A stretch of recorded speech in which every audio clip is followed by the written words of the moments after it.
ஐ மீன் Indira theatre எல்லாருக்குமே தெரிஞ்சிருக்கும். இந்திரா தேட்டர்னா எங்கே இருக்குன்னு, இந்த பில்டிங்கோட நெக்ஸ்ட் பில்டிங். ஸோ இந்த இடத்துல நம்ம PAV Montessori world class school ஆரம்பிக்க போகிறோம். Pre KG to second standard. So parents எல்லாருக்குமே ரொம்ப வசதியாக இருக்கும்.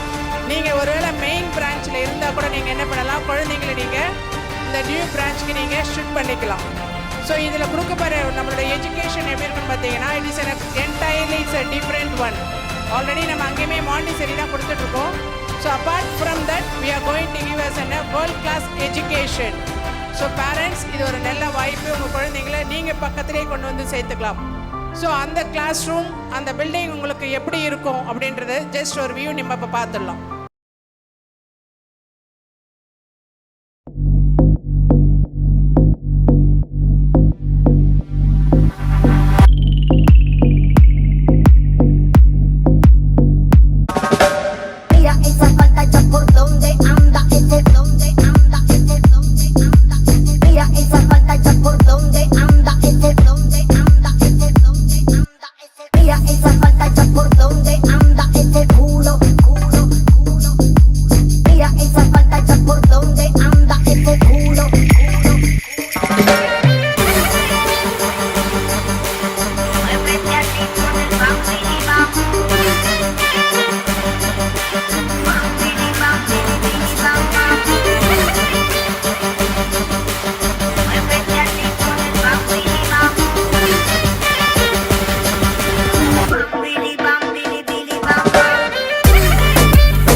It was such a melodious, cute, adorable, fantabulous, and what more to.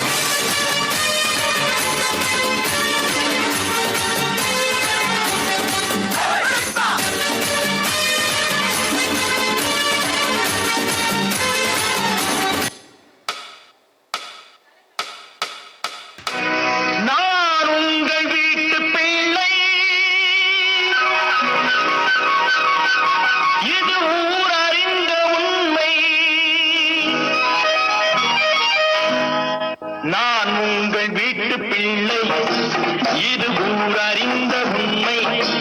நான் செல்லுகின்ற பாதை பேரறிஞர் காட்டும் பாதை. ஐயா, நம்ம தம்பிக்காக மோட்டிவேஷனா ஒரு சாங் எடுத்து விடு. உனக்கு ஒரு பங்கும் எனக்கு ஒரு பங்கும் உலகில் நிச்சயம் உண்டு. ஒவ்வொரு மனிதன் உழைப்பினாலும் உலகம் செழிப்பதுண்டு. எது வந்தாலும் ஏற்றுக்கொண்டால் துணிவே துணையாய் மாறும். இளையோர் கூட்டம் தலைமை தாங்கும் பூமியே புதிய பூமி. இளையோர் கூட்டம் தலைமை தாங்கும் பூமியே புதிய பூமி. சரிப்பா, இப்ப இருக்க ஜெனரேஷன் குட்டீஸ்க்கு ஒரு பாட்டு எடுத்து விடு. குறுக்கு வழியில் வாழ்வு தேடிடும் குருட்டு உலகமடா, இது கொள்ளை அடிப்பதில் வல்லமை காட்டும் திருட்டு உலகமடா. தம்பி தெரிந்து நடந்து கொள்ளடா, இதயம் இருந்த மருந்து சொல்லடா. விதவிதமான பொய்களை வைத்து புரட்டும் உலகமடா. தம்பி தெரிந்து நடந்து கொள்ளடா, இதயம் இருந்த மருந்து சொல்லடா. சூப்பர் தல. இங்க கல்யாணம் ஆன நிறைய லேடிஸ் இருக்கிறாங்க. அவங்களுக்கு எதனா ஒரு பாட்டை போடு. உலக மலர்கள் பறித்து பறித்து இரண்டு பந்துகள் அமைத்து அமைத்து பெண்ணை சமைத்து விட்டார். அழகு என்பது ஆண்பாலா பெண்பாலா என்பதில் எனக்கு சந்தேகம் தீர்ந்தது. அழகு என்பது நிச்சயம் பெண்பாலடா. கவிதை என்பது மொழியின் வடிவம் என்றொரு கருத்தும் இன்று உடைந்தது. கவிதை என்பது கன்னி வடிவமடா. மின்னலை பிடித்து மேகத்தில் கொடுத்து பெண் என்று படுத்து வீதியில் விட்டு விட்டார். மஜா தல. இங்க இவ்வளவு பசங்க இருக்கிறாங்களே, இவங்களுக்கு எதனா ஒரு பாட்டை போடு.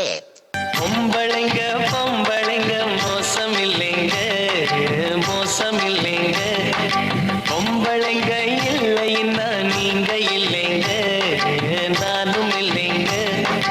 பொன்னை இங்க பெற்றவளும் பொம்பளதானே, பொன்னோட பிறந்தவளும் பொம்பளதானே.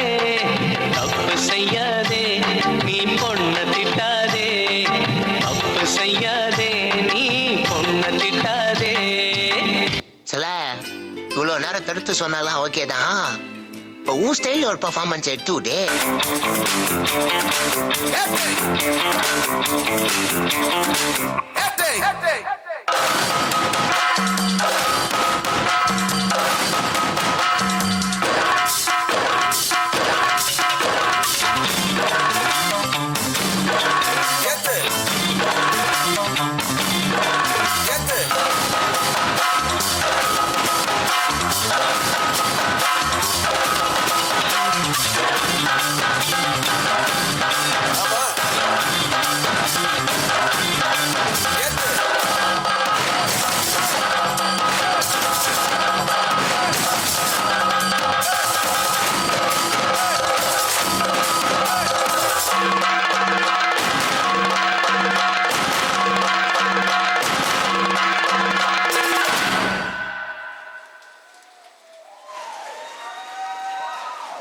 Thank you so much. ஒரு அனல் பறக்கிற ஒரு performance.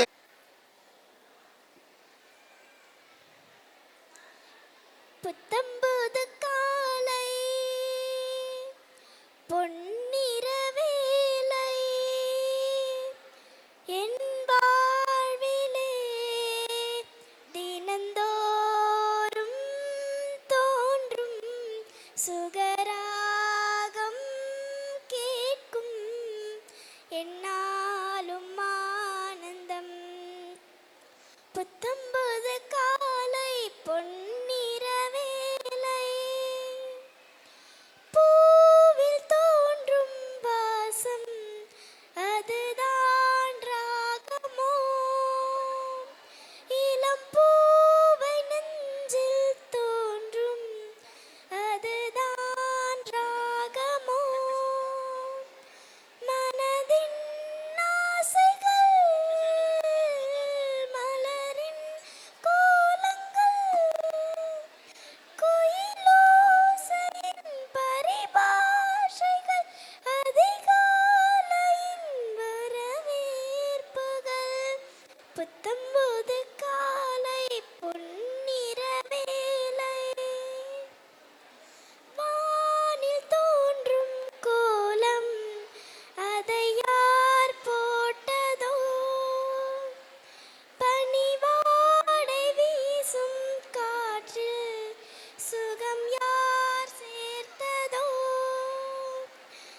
Thank you so much, dear.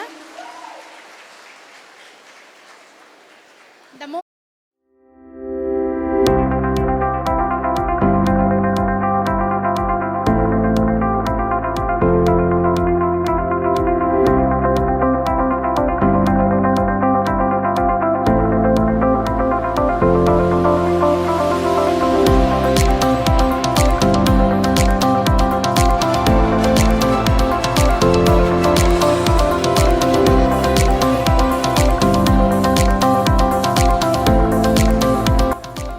நம்முடைய தமிழ்நாட்டில் சில பேருக்கு அறிமுகம் என்கிற ஒன்று தேவை இருக்காது அப்படின்னு ஒரு பட்டியல் எடுத்தீங்கன்னா, தமிழ்நாட்டுக்கு அறிமுகமே இல்லாமல் நம்ம எல்லோருக்கும் தெரிந்த ஒரு முகமாக இன்று நம்மோடு அமர்ந்திருக்கிறார் நம் மதிப்பிற்குரிய கலியமூர்த்தி ஐயா அவர்கள்.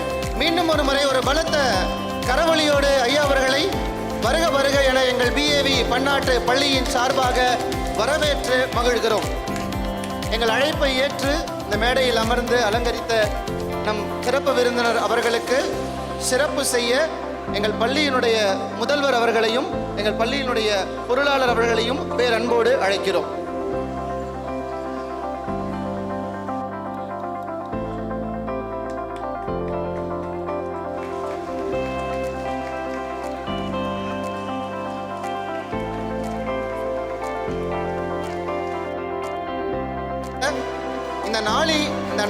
இந்த நிகழ்ச்சியை இன்னும் மெருகூட்ட போகிறது நம் ஐயா அவர்களுடைய உரை. அவருடைய உரையை நான் எப்படி பார்ப்பேன்னா, ஒவ்வொரு ஸ்பீச்சுக்கும் தமிழில் ஒரு சென்டென்ஸ் உண்டு. அதில் எங்கள் தமிழை நாங்கள் எப்பவும் சொல்கிற ஒரு வரி, பட்டு நெய்தார் போல் பேசுவது அப்படின்னு நாங்கள் சொல்லுவோம். அது என்ன பட்டு நெய்தார் போல் பேசுறதுன்னா, பட்டால் ஆன ஒரு துணியினுடைய ஒவ்வொரு இழையை எடுத்தால் கூட அந்த ஒரு இழையினுடைய பட்டுக்கு ஒரு வேல்யூ இருக்கும்ல, அந்த மாதிரி சாருடைய ஸ்பீச்சிலேருந்து நீங்கள் ஒரு லைன் எடுத்தால் கூட அந்த லைனுக்கு ஒரு பெரிய வேல்யூ இருக்கும். அதுதான் சாருடைய ஸ்பீச் இருக்கிற ஒரு பெரிய பெருமிதம். இந்த நேரத்தில் நம் பெற்றோர்களுக்கும் நம்முடைய குழந்தைகளுக்கும் நம்முடைய ஆசிரியர்களுக்கும் இந்த சாதாரண நேரத்தை பொன்னான நேரமாக மாற்றி கொடுக்க வருகை தந்திருக்க நம் சிறப்பு விருந்தினர் அவர்களை சிறப்புரையாற்ற அன்போடு அழைத்து மகிழ்கிறேன். நன்றி, வணக்கம். அமுதான தமிழே நீ வாழி, என் ஆவியிலே கலந்து நாவினில் அமுதான தமிழே நீ வாழி. வெள்ளத்தனையது மலர் நீட்டம், மாந்தர்தம் உள்ளத்தனையது உயர்வு என்ற வள்ளுவனின் வாக்கிற்கிணங்க ஆள்வதும் சட்டங்கள் செய்வதும் வாரினில் நடத்த வந்தோம் என்ற பாரதியினுடைய வைர வரிகளுக்கிணங்க இந்த மகளிர் தின விழாவிலே உங்கள் அத்துணை பேருக்கும், குறிப்பாக பெண்கள் அத்துணை பேருக்கும் என்னுடைய மகளிர் தின வாழ்த்துக்களை தெரிவித்துக் கொள்கின்றேன். அங்கே நிற்கிறவங்க எல்லாருமே உள்ளே வந்து உட்கார்ந்துடலாம். எல்லாருமே உள்ளே வந்து உட்கார்ந்துருங்களேன்.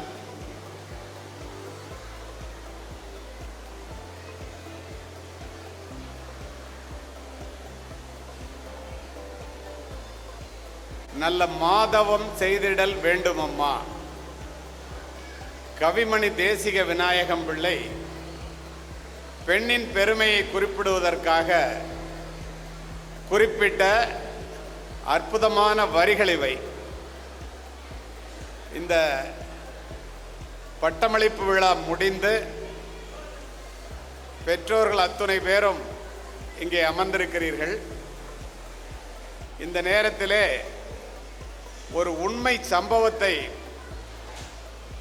இந்த மகளிர் தின விழாவிலே பெண்கள் எவ்வளவு பெரியவர்கள் என்பதை நீங்கள் உணர வேண்டும், உங்கள் பிள்ளைகளுக்கு சொல்ல வேண்டும் என்பதற்காக எப்படிப்பட்ட தியாகத்திற்கு பெண்கள் தங்களை அர்ப்பணித்துக் கொள்கிறார்கள் என்பதற்கு ஒரு உண்மை சம்பவத்தை பதிவு செய்து என்னுடைய உரையை துவங்க நினைக்கின்றேன்.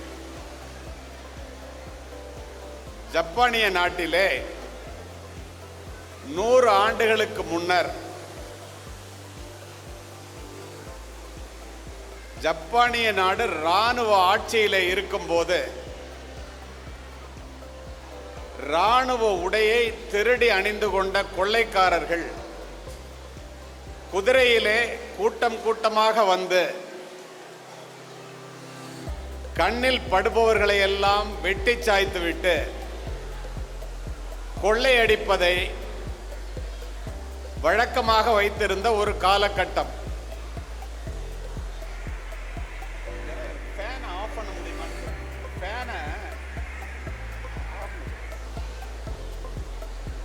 அப்படிப்பட்ட ஒரு காலகட்டத்திலே ஒரு மாலை நேரத்திலே ஒரு தாய், பெண்கள் தினம் என்ற ஒற்றை காரணத்திற்காக இந்த செய்தி உங்கள் அத்தனை பேருக்கும், தன் வீட்டிலே உட்கார்ந்து வீட்டு வாசலிலே அமர்ந்து மாலை நேரத்திலே 2 குழந்தைகளுக்கு சோறூட்டி கொண்டிருக்கின்றாள். அந்த நேரத்திலே திடீர் என்று கொள்ளைக்காரர்கள் குதிரையிலே வருகிறார்கள் என்று கேட்டவுடன் அத்துணை பேரும் மறைவிடத்தை நோக்கி ஓடுகிறார்கள். சோறூட்டி கொண்டிருந்த அந்த தாயும் 2 குழந்தைகளையும் இடுப்பின் 2 பக்கம் வைத்துக் கொண்டு மறைவிடத்தை நோக்கி ஓடுகிறாள். குதிரையினுடைய குளம்படி சத்தம் அருகாமையில் கேட்ட பொழுது, நாம் இறந்து விடுவோம் 3 பேரும் என்று உணர்ந்து கொண்ட அந்த தாய் ஒரு நிமிடம் நின்று நிதானித்து 2 குழந்தைகளினுடைய முகத்தையும் பார்த்து அடையாளத்தை உறுதி செய்து கொண்டு ஒரு குழந்தையை மட்டும் இறக்கிவிட்டு ஒரு குழந்தையோடு மறைவிடத்தை அடைகின்றாள். மறைவிடத்திலிருந்து திரும்பி பார்க்கின்றால் இறக்கிவிடப்பட்ட குழந்தை கொடியவர்களினுடைய வாளுக்கு இரையாகி தலை துண்டாக்கப்பட்டு குதிரையினுடைய குளம்படிப்பட்டு சின்னாபின்னமாவதை பார்த்து மறைவிடத்திலிருந்து கதற ஆரம்பிக்கின்றாள். பக்கத்தில் இருக்கின்ற பெரியவர், சத்தம் போட்டால் கொள்ளைக்காரர்கள் இங்கு வந்து விடுவார்கள், சத்தம் போடாதே என்று அந்த பெண்ணை அமைதிப்படுத்துகிறார். கொள்ளைக்காரர்கள் கொள்ளையடித்து சென்றவுடன் அந்த தாய் ஒரு குழந்தையை இறுக பிடித்து கொண்டு இறந்து போன குழந்தை இடத்திலே வந்து விழுந்து புரண்டு கதறுகிறாள். அத்துணை பேரும் அந்த இடத்திற்கு வருகிறார்கள். கதையல்ல, நிஜம். அப்போது ஒரு முதியவர் கேட்கிறார், தாயே, ஒரு தாய்க்கு 2 குழந்தைகளும் 2 கண்களைப் போல அல்லவா? அடையாளத்தை பார்த்துவிட்டு எப்படி ஒரு குழந்தையை இறக்கிவிட்டு ஒரு குழந்தையை மட்டும் காப்பாற்ற உனக்கு மனம் வந்தது என்று கேட்கின்றார். அந்த நேரத்திலே அந்த தாய் சொல்லுகிறாள், ஆண்களை விட பெண்கள் எவ்வளவு பெரிய தியாக மனப்பான்மை உள்ளவர்கள் என்பதற்காக இந்த செய்தி. உடனே அந்த தாய் சொல்லுகிறாள், என்னுடைய குழந்தைக்கு சோறூட்டி கொண்டிருக்கும் போது என்னிடம் படிக்கின்ற பக்கத்து வீட்டு குழந்தையும் வந்துவிட்டது. 2 குழந்தைகளுக்கும் சோறூட்டி கொண்டிருக்கும் போது கொள்ளைக்காரர்கள் வந்து விட்டார்கள். 2 குழந்தைகளையும் காப்பாற்ற நினைத்தேன், என்னால் இயலவில்லை. நான் அடையாளத்தை பார்த்து இறக்கிவிட்டது என்னுடைய குழந்தை, காப்பாற்றியது பக்கத்து வீட்டு குழந்தை. ஏனென்றால் நான் அடிப்படையில் ஒரு தாய். ஒரு பெண்ணால் மட்டுமே இந்த தியாகத்தை செய்ய முடியும். பிள்ளைகளை அழைத்து கொண்டு பட்டமளிப்பு விழாவிலே பங்கு பெறுவதற்காக இங்கு வந்திருக்கின்றவர்களை பார்த்தாலே கிட்டத்தட்ட 80% தாய்மார்களும் 20% தந்தைமார்களும் இங்கே அமர்ந்திருப்பீர்கள். இதை எதற்காக இந்த இடத்திலே நான் பதிவு செய்கின்றேன் என்றால், இந்த பெற்றோர்கள் எந்த அளவிற்கு, குறிப்பாக தாய், பெண்கள் தினம் அல்லவா, பிள்ளையினுடைய படிப்பிலே இவ்வளவு அக்கறையை எடுத்துக் கொள்ளுகிறார்கள். என்பதற்காக ஒரு சம்பவத்தை பதிவு செய்கின்றேன். ரொம்ப கவனமா கேட்குறீங்க கடைசி வரைக்கும். மனதிலே நான் சொல்வதை உள்வாங்கிக் கொண்டீர்களே ஆனால் உங்களுக்கும் உங்களுடைய பிள்ளைகளுக்கும் இது மிகப்பெரிய உபயோகமான ஒன்றாக அமையும். மகாராஷ்டிரா மாநிலத்திலே ராஜ்காட் என்ற இடத்திலே சத்ரபதி சிவாஜியினுடைய மிகப்பெரிய கோட்டை, அவுரங்கசீப்பால் வென்று முடியக்கூடாது, உள்ளே அவுரங்கசீப் நுழைந்து விடக்கூடாது என்பதற்காக சரித்திர உண்மையை பதிவு செய்கின்றேன். மிகப்பெரிய கோட்டை, 40 அடி உயரம், மலைக்கு மேல். யாராலும் அதில் ஏற முடியாது. உள்ளே இருந்தும் ஏற முடியாது, வெளியிலே இருந்தும் ஏற முடியாது. உள்ளே இருந்து சத்ரபதி சிவாஜியும் படை தளபதியால் மட்டுமே விரல்கள் மட்டும் வைத்து ஏறுகின்ற ஒரு சுவற்றிலே சிறிய சிறிய துவாரங்களாக இருக்கும். மற்றவர்கள் யாராலும் அதில் ஏற முடியாது. அப்படிப்பட்ட கோட்டை அது. கணவனை இழந்த ஒரு விதவை பெண் 2 குழந்தைகளை படிக்க வைத்துக் கொண்டு காட்டிலே உள்ள ஒரு குடிலிலே பிள்ளைகளை படித்து வைத்துக் கொண்டு கணவனை இழந்தவள் ஜீவனம் செய்து கொண்டிருக்கின்றாள். அந்த ஏழை தாய் தினமும் கோட்டைக்குள்ளே போய் அங்கு இருப்பவர்களுக்கு பால் கொண்டு போய் கொடுப்பது அவளுடைய அன்றாட வேலை. அப்படி அந்த கோட்டைக்குள்ளே செல்லும்போது அந்த கோட்டையைப் போல மிகப்பெரிய கதவுகளை உடைய கோட்டை இந்தியாவில் இல்லை என்று சொல்லும் அளவிற்கு பெரிய கோட்டை. கதவுகள் மிகப்பெரியது. காலை 6 மணிக்கு கதவுகள் திறந்தால் மாலை 6 மணிக்கு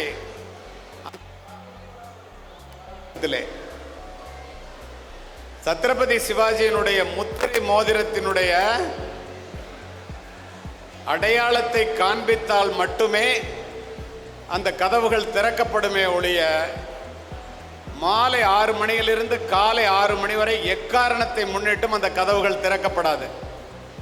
இந்த பெண் வழக்கமாக மாலையிலும் காலையிலும் கொண்டு வந்து பாலை கொடுத்துவிட்டு 6 மணிக்கு காலையிலே வந்து கொடுத்துவிட்டு 8 மணிக்குள் சென்று விடுவாள். மந்திரிமார்கள், அரசர்கள், அத்துணை பேர் குடும்பங்களும் அந்த கோட்டைக்குள்ளே இருக்கின்றன.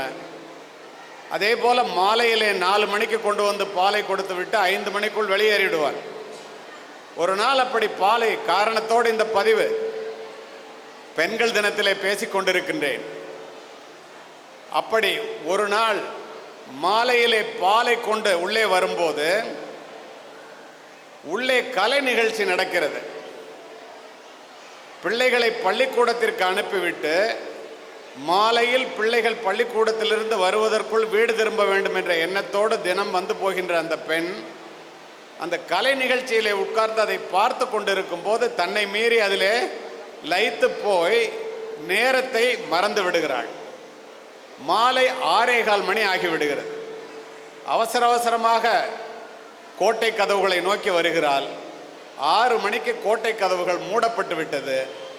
எக்காரணத்தை கொண்டும் அந்த கோட்டை கதவுகள் திறக்கப்படாது. மன்னனுடைய உத்தரவு இருந்தால் ஒழிய போர்க்காலங்களில் மட்டும்தான் அப்படி திறக்கப்படும்.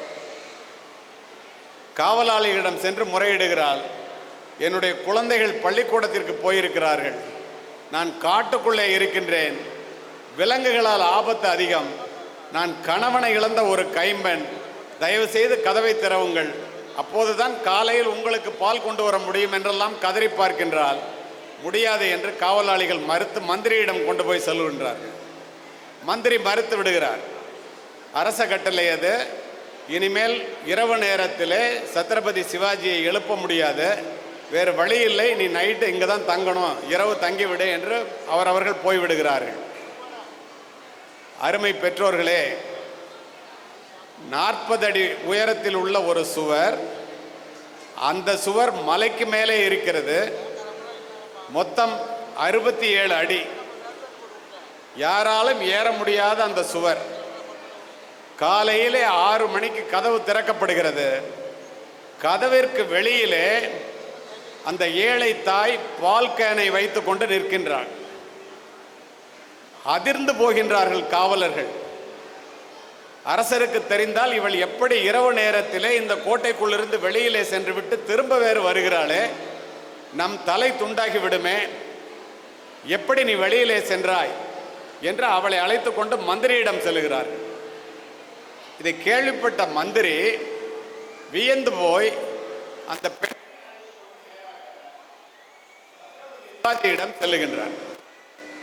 சிவாஜி கேட்கின்றார்,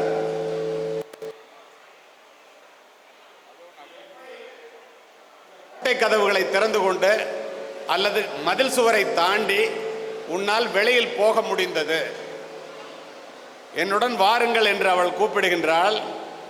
என்னுடைய குழந்தைகளை படிக்க வைப்பதற்காக நான் எந்த தியாகத்தையும் செய்வேன். இவர்களிடம் சொல்லி பார்த்தேன், கேட்கவில்லை. பிள்ளைகளினுடைய படிப்பு மட்டுமல்ல, பிள்ளைகளினுடைய உயிர் எனக்கு முக்கியம். இவர் கதவை திறக்க மாட்டேன் என்று சொல்லிவிட்டார் மன்னா, நான் வேறு வழி இல்லை, அதனால் வெளியில் போய்விட்டேன் என்கின்றாள். எப்படி வெளியில் போனாய் என்று கேட்டவுடன் 2 விரல்களை மட்டுமே வைத்து ரேட், மவுண்டன் ரேட் என்று சொல்லுவார்கள் சத்ரபதி சிவாஜியை, மலை எலி என்று பொருள். அப்படி வேகமாக மலையில் ஏறக்கூடியவன் சிவாஜி என்ற மாபெரும் அரசன், அவனுடைய தளபதி. இவர்களை தவிர வேறு யாரும் கால் கட்டை விரலையும் கை கட்டை விரலையும் ஆள்காட்டி விரலையும் மட்டுமே வைத்து அந்த 67 அடி சுவரிலே ஏறியதாக சரித்திரமில்லை. இவர்கள் வந்து நின்றவுடன் இவள் பொய் சொல்கின்றாள் என்று நினைத்து கொண்டு சிவாஜி சொல்லுகிறார், நீ மேலே ஏறி காண்பி என்று. இவர்கள் ஏறுவதை விட வேகமாக அவள் மேலே ஏறி காண்பிக்கின்றாள். பின்னாலேயே மன்னனும் மேலே செல்கின்றான். அந்த மதில் சுவருக்கு அப்பால் மிகப்பெரிய அகழி, அந்த அகழியிலே 4 முதலைகள் இருக்கின்றன. வியந்து போன சிவாஜி, சரி இப்படி ஏறிவிட்டாய், நீ எப்படி இந்த அகழியை கலந்து சென்றாய், அதில் முதலைகள் இருக்கிறதே என்றவுடன் இவள் விக்கித்து போய் நிற்கின்றாள். முதலைகள் இருக்கிறதா? அப்படி என்றால் நான் குதிப்பதற்கு சற்று யோசனையாக இருக்கிறது என்று அவள் சொல்லும் போது அவள் கையை பார்க்கின்றான் சிவாஜி. நேற்று மாலை ஏறும்போது ஏறி இறங்கும் போது மலைகளின் வழியாக சறுக்கி போய் அகழியிலே விழுந்து நீந்தி அக்கறைக்கு போய் குழந்தைகளை பார்க்க போகும்போது கையில் ஏற்பட்ட முழங்கையிலே சிராய்ப்பு காயங்கள் அப்படியே இருந்து ரத்தம் கசிந்து கொண்டிருக்கிறது.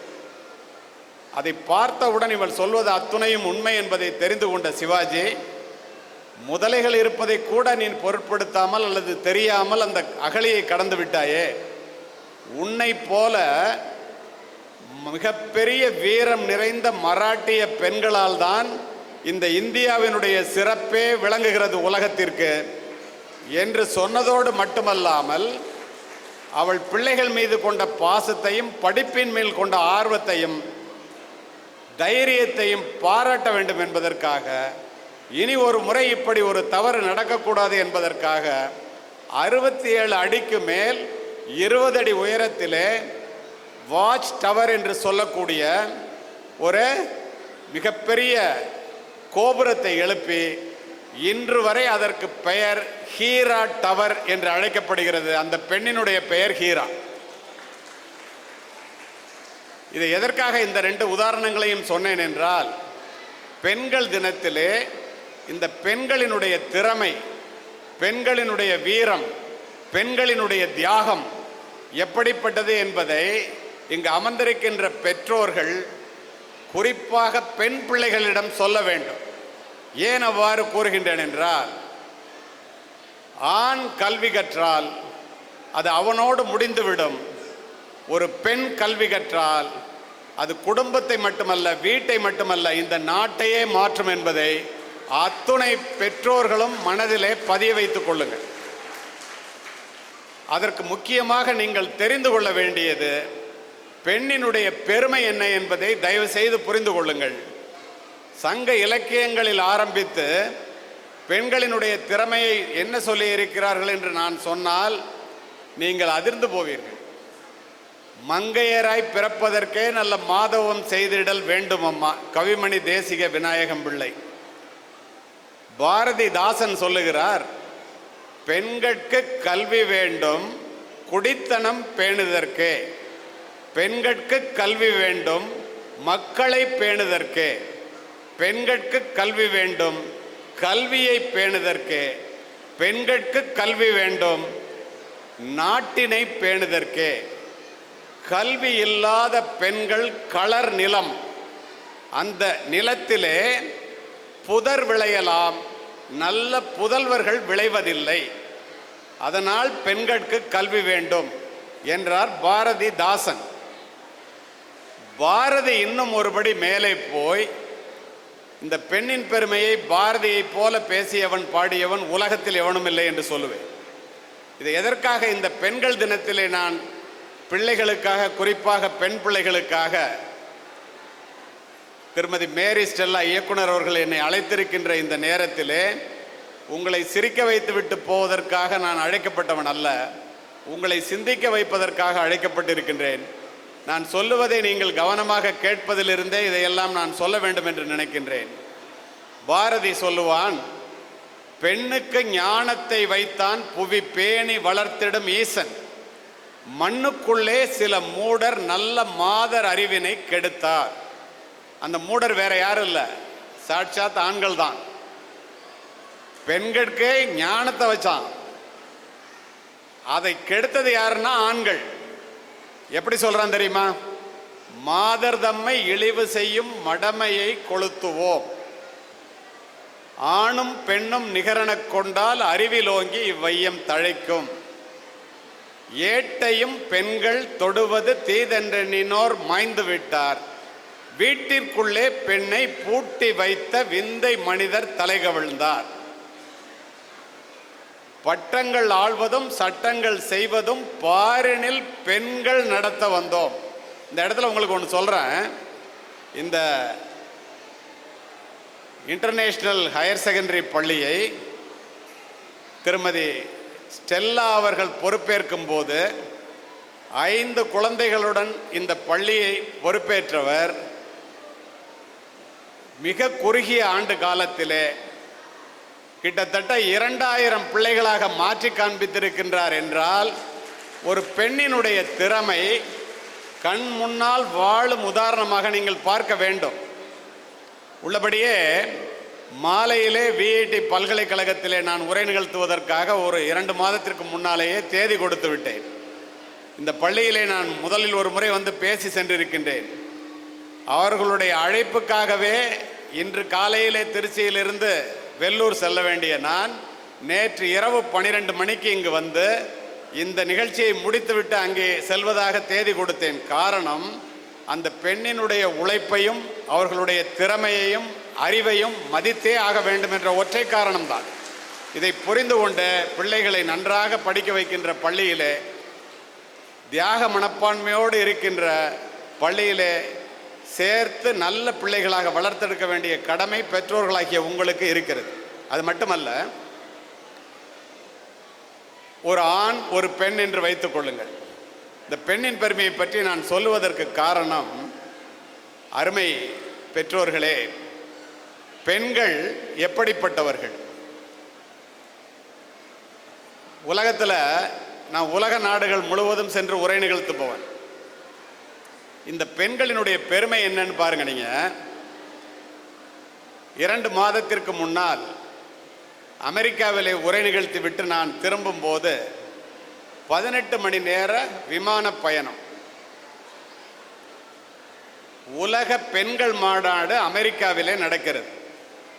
அந்த பெண்கள் மாநாட்டிலே பேசிவிட்டு 4 பெண்கள் என்னுடைய விமானத்திலே பயணித்தார்கள்.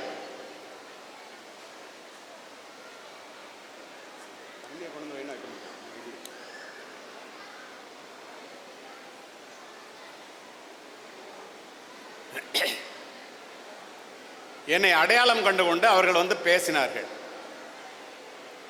நான் என்னுடைய மனைவியை அறிமுகப்படுத்திவிட்டு, உங்கள் மாநாட்டிலே என்ன முக்கியமான சம்பவம் என்று கேட்டேன். தமிழ்நாட்டை சேர்ந்த ஒரு பெண் அந்த மாநாட்டிற்கு போயிட்டு வரவங்க சொன்னாங்க, அப்படியே பதிவு செய்கிறேன், உலக பெண்கள் மாநாடு சார், இந்த பெண்கள் தினத்தை முன்னிட்டு நடத்துகிறாங்க. முன்கூட்டி மாநாட்டு பெண்கள் மாநாட்டினுடைய தலைவியினுடைய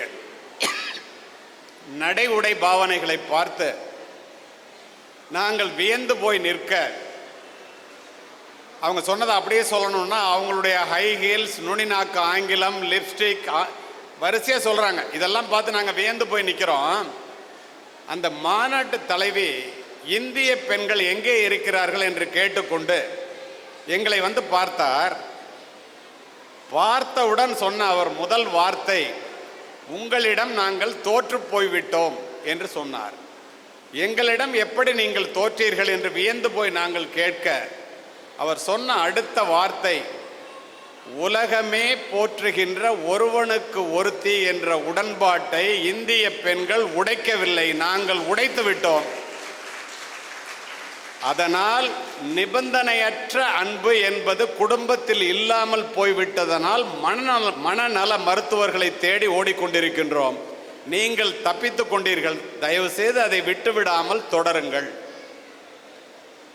நான் சொன்னேன் அவங்கள்ட்ட, அதை தொடர்றதுக்கு காரணம் நீங்கள் தான். எப்படி சார் சொல்கிறீங்கன்னு கேட்டாங்க. ஒழுக்கமான முறையிலே வளர்க்கப்பட்ட இந்திய பெண்கள் தான் இந்த குடும்ப முறை ஒளிந்து போகாமல் இருப்பதற்கு 99% காரணம் என்பதை ஒரு காவல்துறை உயர் அதிகாரியாகவும் நாடறிந்த பேச்சாளனாகவும் என்னால் இந்த அரங்கத்திலே பதிவு செய்ய முடியும். இதை ஏன் அப்படி சொல்கிறேன்னா, அந்த பெருமை உங்களையே சேரும். இந்த குடும்பம் என்பது பெண்களால் மட்டுமே நிலைத்து நிற்கிறது. ஏன் அப்படி சொல்லுகின்றேன் என்றால், குடும்ப வாழ்க்கை முறை என்பது ஜென்ம ஜென்மங்களாக வருகின்ற ஒரு பந்தம், தலைமுறை தலைமுறையாக வருகின்ற ஒரு உறவு. எக்காரணத்தை முன்னிட்டும் அந்த குடும்ப முறை உடைந்து விடாமல் காப்பது பெண்களினுடைய கடமையாகவே பார்த்து கொண்டிருக்கின்றேன். அவர்கள் அப்படித்தான் செய்து கொண்டிருக்கிறார்கள். ஏன் இதை கூறுகின்றேன் என்றால், நீங்கள் யோசித்து பாருங்கள். இந்த பலவிதமான வாழ்க்கை முறைகளை பரீட்சித்து பார்த்த நம்முடைய முன்னோர்கள் ஆயிரங்காலத்து பயிர் என்று குடும்ப வாழ்க்கை முறையைத்தான் கடைசியாக ஏற்றுக்கொண்டார்கள். எப்படி கம்யூனிஸ்ட் ஆட்சி, சோசலிஸ்ட் ஆட்சி, மன்னர் ஆட்சி, சர்வாதிகார ஆட்சி என்று எல்லாவற்றையும் பரீட்சித்து பார்த்துவிட்டு மக்களால் மக்களுக்காக மக்களிடமிருந்து தேர்ந்தெடுக்கப்படுகின்ற மக்களாட்சி முறைதான் சிறந்தது என்று நாம் மட்டுமல்ல, உலகத்தில் எல்லா நாடுகளும் அதை நோக்கி ஓடிக்கொண்டிருக்கின்றனவோ அதை போல இந்த குடும்ப முறைதான் முதியவர்களுக்கு பாதுகாப்பு, பெண்களுக்கு பாதுகாப்பு, குழந்தைகளுக்கு பாதுகாப்பு. நீங்கள் இந்த டிவி, சினிமா, செல்போன், சீரியல் இதிலெல்லாம் ஊதி பெரிதாக்கப்படுகின்ற லிவிங் டுகெதர், தொட்டதற்கெல்லாம் விவாகரத்து, டைவர்ஸ் என்பதையெல்லாம் நம்பாதீர்கள். ஏன் அப்படி சொல்லுகின்றேன் என்றால், 1000 குடும்பங்களில் இந்தியாவில் 1000 குடும்பம் இருக்குன்னா 7 குடும்பங்கள் கூட இந்த லிவிங் டுகெதர் வாழ்க்கை முறைக்கோ டைவர்ஸுக்கோ போறதில்ல. ஜனத்தொகை அதிகமாக இருக்கிற காரணத்தினால் குடும்ப கோர்ட்டுகள் நிரம்பி வழிகின்றன, அவ்வளவுதான். நான் ஒரு காவல்துறை அதிகாரியாக இதனை பதிவு செய்கின்றேன். 93 குடும்பங்கள் 100 குடும்பங்களிலே இந்த முறையான வாழ்க்கை முறையைத்தான் கைப்பிடிக்கிறார்கள். கண்ணதாசன் சொல்லுவார் அழகா, ரொம்ப அற்புதமாக சொல்லுவார், பொய்யான சில பேருக்கு புது நாகரீகம், புரியாத பல பேருக்கு அது நாகரீகம், முறையாக வாழ்வோர்க்கு எது நாகரீகம், முன்னோர்கள் சொன்னார்கள் அது நாகரீகம். முன்னோர்கள் சொன்னது எது? ஒருவனுக்கு ஒருத்தி என்ற ஒற்றை வாழ்க்கை முறைதான். நான் காவல்துறை அதிகாரியாக நண்பர்களே, சின்ன சின்ன விஷயத்துக்காக டைவர்ஸுக்கு போய் கொஞ்ச நாளில் தன்னுடைய எதிர்காலம், தன் பிள்ளைகளினுடைய எதிர்காலம், தன்னுடைய பாதுகாப்பு, இது எல்லாம் இல்லாததை உணர்ந்த பெண்கள் மறுமணத்தில் ஈடுபட்டு வானலிக்கு தப்பி அடுப்பில் விழுந்த கதையாக கண்ணீரும் கம்பளையுமாக கதறி துடித்து காவல்துறை அதிகாரியாக என்னிடம் வந்ததை நான் பல முறை பார்த்திருக்கின்றேன். இதை நான் இந்த இடத்திலே பதிவு செய்வதற்கு காரணம், இந்த குடும்ப வாழ்க்கை முறை என்பது ஒரு தூக்கணாங்குருவியினுடைய கூடு எப்படி சிறந்ததோ, அது ஒற்றை குருவியினுடைய அனுபவமோ அறிவோ ஆற்றலோ அல்ல, மூதாதைய குருவிகளிடமிருந்து கற்றுக்கொண்டது. டிஎன்ஏன்னு சொல்கிறோம்ல, அதில் வந்தது. எந்த மரத்திலே கூடு கட்ட வேண்டும், எந்த மரத்திலே நார் உரிக்க வேண்டும், அதை எப்படி கட்ட வேண்டும். எத்தனை பேர் பார்த்துருப்பீங்கன்னு தெரியல. குஞ்சு பொரிப்பதற்கு ஒரு இடம், கூடி வாழ்வதற்கு ஒரு இடம். இத்தனைக்கும் அந்த தூக்கணாங்குருவியினுடைய கூடு தலைகீழ தொங்கும். புயல் மழையிலே கூட ஒரு முட்டை கூட கீழே விழாது. இதை யார் அதற்கு கற்றுக் கொடுத்தது? நாம் ஒரு முறையை உடைத்து வேறொரு முறைக்கு செல்ல வேண்டும் என்றால், இப்போ லிவிங் டுகெதர் முறைன்னு சொல்கிறாங்கல்ல, இந்த முறையை விட அது பாதுகாப்பானதா சிறப்பானதாக இருக்கிறதா என்று பார்த்து கொண்டுதான் இருக்கின்ற முறையை உடைக்க வேண்டும் என்பது அடிப்படை விதி. லிவிங் டுகெதரில் பிறக்கிற குழந்தைக்கு பேர் இல்லெஜிட்டிமேட் சைல்டு, சொத்துல பங்கு கிடையாது. பல சொல்லிக்கொண்டே போவேன்.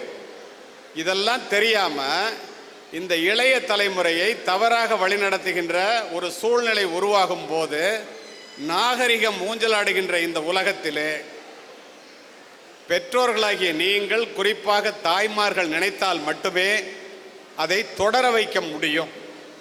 ஏன் அப்படி சொல்றேன்னா, ஸ்கூல்லலாம் சொல்றாங்கல்ல, குட் டச் பேட் டச் எல்லாம் பெண் பிள்ளைகளுக்கு சொல்லி வளருங்கள்னு. நான் அதெல்லாம் சொல்றதில்ல. ஆண் பிள்ளைகளை வளர்க்கின்ற தாய்மார்கள் டோன்ட் டச் என்று ஒற்றை வார்த்தையை சொல்லி வளருங்கள். இந்த பிரச்சனையெல்லாம் வரவே வராது. நீங்கள் யோசித்து பாருங்க. ஒரு பெண் ஒரு ஆணை நேசிப்பது, ஒரு ஆண் ஒரு பெண்ணை நேசிப்பது ஆச்சரியமான விஷயம் அல்ல. அந்த பெண்ணினுடைய நேசிப்புக்கு உகந்தவனாக ஒரு ஆண் தன்னை எப்போது மாற்றிக்கொள்கிறானோ அதுதான் சிறந்த வாழ்க்கை முறை. இந்த இடத்திலே ஒன்றை பதிவு செய்கிறேன். அதிகாரத்தாலோ பணத்தினாலோ பவரினாலோ எந்த ஒரு ஆணும் ஒரு பெண்ணினுடைய அன்பை பெறவே முடியாது. உடலை வேண்டுமானால் பெறலாம். அந்த பெண்ணினுடைய இதயத்திலே ஏதோ ஒரு மூலையிலே அன்பெனும் நெருப்பு கனன்று எரிந்து கொண்டிருக்கிறது. அதில் ஒரு துளியை கூட தன்னுடைய பணத்தாலோ திமிராலோ அதிகாரத்தினாலோ ஆண்மையினாலோ அந்த அன்பினுடைய ஒரு கதிரை கூட அவனால் பெற முடியாது. துளியை கூட உணர முடியாது. உடலை மட்டுமே பெற முடியும். ஏன் இதை சொல்லுகின்றேன் என்றால், பெண் பிள்ளைகளுக்கும் ஆண் பிள்ளைகளுக்கும் தாய் தந்தையராக இருக்கின்ற நீங்கள், குறிப்பாக ஆண் பிள்ளைகளுக்கு சொல்லித்தாருங்கள்.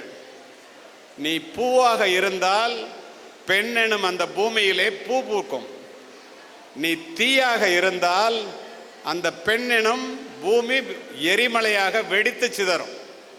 இதை கையாள வேண்டிய முறை ஆண்களிடம்தான் இருக்கிறது.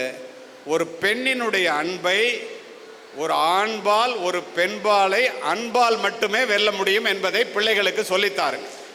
இப்படியெல்லாம் நீங்கள் சொன்னால் பிள்ளைகள் வளர்கின்ற காலத்திலே எக்காரணத்தை முன்னிட்டும் தவறான செயல்களிலே ஈடுபடவே மாட்டார்கள். தாயினுடைய அருமை, மனைவியினுடைய அருமை, இதையெல்லாம் பிள்ளைகளுக்கு சொல்லித்தாருங்கள். ஏன் தாயினுடைய அருமை என்று சொல்லுகின்றேன் என்றால், அருமை பெற்றோர்களே, இது போன்றது ஒரு பள்ளி. 6ஆம் வகுப்பு படிக்கின்ற ஒரு பெண் பிள்ளை, 12 வயதே நிரம்பிய அந்த பெண் பிள்ளையை பெற்றோர்கள் நெஞ்சு வலிக்கிறது என்று கதறுகின்ற அந்த பிள்ளையை உலகத்திலேயே மிகப்பெரிய மருத்துவமனைக்கு பள்ளிக்கூடத்திலிருந்து தூக்கி கொண்டு ஓடுகிறார். அந்த பெண்ணுக்கு இதயத்திலே பிரச்சனை இருக்கிறது என்பது ஏற்கனவே அந்த பெற்றோர்களுக்கு தெரியும். அப்படிப்பட்ட சூழ்நிலையிலே, இது இங்கு வேற எங்கோ அல்ல, இந்தியாவில் நடந்த உண்மை சம்பவத்தை பதிவு செய்து கொண்டிருக்கின்றேன். கிராமப்புறத்தை சேர்ந்த அல்லது நகர்ப்புறத்தை சேர்ந்த மத்திய வர்க்கத்தை சேர்ந்த பெற்றோர்களும் பிள்ளைகளுமாக அமர்ந்திருக்கின்ற அற்புதமான இந்த பள்ளியிலே இதையெல்லாம் நீங்கள் தெரிந்து கொண்டால் உங்கள் பிள்ளைகள் ஒரு தாயினுடைய சிறப்பு என்ன என்பதை உணர முடியும், பெண்ணினுடைய மகிமை என்ன என்பதை புரிய முடியும் என்பதற்காக இந்த பதிவு. உலகத்தில் பெரிய மருத்துவமனை என்று சொல்லக்கூடிய அளவிற்கு இந்தியாவிலே உள்ள மிகப்பெரிய மருத்துவமனை. அந்த டாக்டர் ஒரு நாளைக்கு 10 இதயத்தை அறுக்கக்கூடியவர், ஹார்ட் சர்ஜன், கார்டியாக் சர்ஜன். என்னுடைய வீட்டிலே என்னை தவிர அத்தனை பேர் மருத்துவர்கள் என்ற காரணத்தினால் இந்த உண்மை நிகழ்வை நான் அறிவேன். அந்த மருத்துவருக்கு கீழே இதய அறுவை சிகிச்சை நிபுணர்கள் 100 பேர் வேலை செய்கிறாங்க. அவர்கிட்ட அப்பாயின்மெண்ட் வாங்குறதுன்னா 6 மாதம் ஆகும். இப்படிப்பட்ட சூழலிலே இந்த குழந்தையை தூக்கி கொண்டு இதய வலியோடு பெற்றோர்கள் அந்த மருத்துவமனைக்கு ஓடுகிறார்கள். டாக்டர் சர்ஜரியில் இருக்கார். ரிசப்ஷனிஸ்ட் ஓடி போய் ஒரு குழந்தை இறந்து போகும் போல இருக்கு, பள்ளிக்கூட சீருடையோடு வந்திருக்கு, 12 வயசு குழந்தை, பெண் குழந்தை, இதயத்தில் வலிக்குதுன்னு துடிக்குது சார், யாராவது ஒருத்தர் அனுப்பிச்சு வந்து பார்க்க முடியுமா அப்படிங்க. சர்ஜரியில் இருக்கிற அந்த மூத்த மருத்துவர் குழந்தை என்றவுடன் அப்படியே மற்றவர்களை சர்ஜரியை தொடர சொல்லிட்டு 5 நிமிஷம் வந்து பார்த்துட்டு போகலான்ட்டு கீழே வர்றார். அந்த குழந்தை இதய வலியினால் துடித்து கொண்டிருக்கிறது. டெஸ்ட் பண்ணி பார்க்குறார். அம்மா அப்பாவை உள்ள கூப்பிட்றார். இதயத்திற்கு வருகின்ற இரத்த குழாய்கள் எல்லாமே அடைபட்டு போய்விட்டது. இந்த குழந்தை 3 மாதத்துக்கு தான் உயிரோடு இருக்கும். தயவுசெய்து அந்த குழந்தைக்கு ஆப்ரேஷன் பண்ணி அது இங்கே சாக வேண்டாம், அழைச்சிட்டு போயிடுங்க, வழியே இல்லை. அந்த தாய் அந்த மருத்துவரினுடைய கையை பிடித்து கொண்டு கதறுகின்றாள். எவ்வளோ பெரிய மருத்துவர்! நீங்கள் நினச்சா என் குழந்தையை காப்பாற்ற முடியும், என்னுடைய ஒரே குழந்தை. அப்போ அவர் சொல்கிறாரு, ஆப்ரேஷன் பண்ணால் 30% தான் அந்த குழந்தை பிழைக்கிறதுக்கு வாய்ப்பு, 70% அந்த குழந்தை இறந்து போவதற்குத்தான் வாய்ப்பு. அதனால தாம்மா வேண்டான்னு சொல்கிறேன், புரிஞ்சுக்கங்க. அந்த தாய் சொல்லுகிறாள், தாயினுடைய மகத்துவம் என்ன என்பதை பெற்றோர்களும் உணர்ந்து கொள்ளுங்கள், பிள்ளைகளும் தெரிந்து கொள்ளட்டும். 10% இருந்தால் கூட என் குழந்தை பிழைக்கும். அது மட்டும் அல்ல, என்னுடைய குழந்தை இவ்வளோ பெரிய மருத்துவமனைக்கு அழைச்சிட்டு வந்திருக்கேன், இறந்தா எனக்கு அதை பற்றி கவலை இல்லை. ஆனால் 100% என் குழந்தை பிழைச்சிக்கோங்கிற நம்பிக்கை எனக்கு இருக்கு. நீங்கள் எங்கே வேணுமோ கையெழுத்து போட்டு கொடுங்க, குழந்தைக்கு நீங்கள் சர்ஜரி பண்ணியே ஆக வேண்டும், நான் இந்த ஆஸ்பத்திரியை விட்டு போக மாட்டேங்கிறாங்க. இந்த பெண்ணினுடைய பிடிவாதத்தை பார்த்த அவர் எதில் வேணாலும் கையெழுத்து போட்டு தர்றேங்கிறதுனால எல்லா கையெழுத்தையும் வாங்கிட்டு ஒரு முயற்சி தான் நம்மளும் பண்ணி பார்ப்போமேன்னு அந்த குழந்தைய அட்மிஷன் போட்டுடுறாரு. 7 நாள் கழித்து ஆப்ரேஷன். ஒவ்வொரு நாளும் அவர் அந்த குழந்தைய அட்மிட் பண்ணியிருக்கிற ரூமை கடந்து போகும்போது பல மருத்துவ குழுக்களுடன் அந்த தாய் சொல்லுவது அவர் காதில் விழுகிறது. 10% இருந்தால் கூட நீ பொழைச்சிக்குவ, நம்ம வணங்குற தெய்வம் உன்னை கைவிடாது, கடவுள் உன்னுடைய இதயத்தில் இருக்கார், உனக்கு 30% இருக்கு, ஆப்ரேஷனுக்கு அப்புறம் நம்ம 2 பேரும் நடந்து நம்ம வீட்டுக்கு போவோம், நீ ஸ்கூலுக்கு போவ. இப்படியே சொல்லி கொண்டிருப்பதை இந்த மருத்துவர் தினம் தினம் கேட்டு மற்ற மருத்துவர்கள்ட்ட சொல்கிறார், என்னங்க கொஞ்சம் தான் வாய்ப்பு இருக்குது, இவ்வளோ சொல்கிறாங்க அந்த அம்மா, என்ன பண்ணுறதுன்னு தெரியலையே. 7வது நாள் ஆப்ரேஷன் டேபிளுக்கு குழந்தை வந்துருச்சு, எல்லாம் முகத்துலலாம் கட்டிக்கிட்டு சர்ஜரிக்கு வந்துட்டாங்க. அந்த குழந்தைய ஒரு தட்டு தட்டி, பிஏவி இன்டர்நேஷ்னல் ஸ்கூலில் படிக்கிற குழந்தை மாதிரி புத்திசாலி குழந்தைன்னு நினைக்கிறேன், அது சொல்லுது. இவர் சொல்கிறாரு, டாக்டர் பயப்படாத அப்படிங்கிறாரு, தைரியமாக இரு, என்னால் முடிஞ்ச வரைக்கும் நான் செய்கிறேன். அந்த குழந்தை சொல்லுது, my dear doctor, I don't have any fear, but I ஆம் having a question to you. எனக்கு ஒன்றும் பயம் இல்லை, உங்கள்கிட்ட ஒரு கேள்வி தான் எனக்கு இருக்குது. அப்படி என்னன்னு கேட்குறேன். உண்மையிலேயே இதயத்தை அறுப்பீங்களா அப்படின்னு கேட்குது.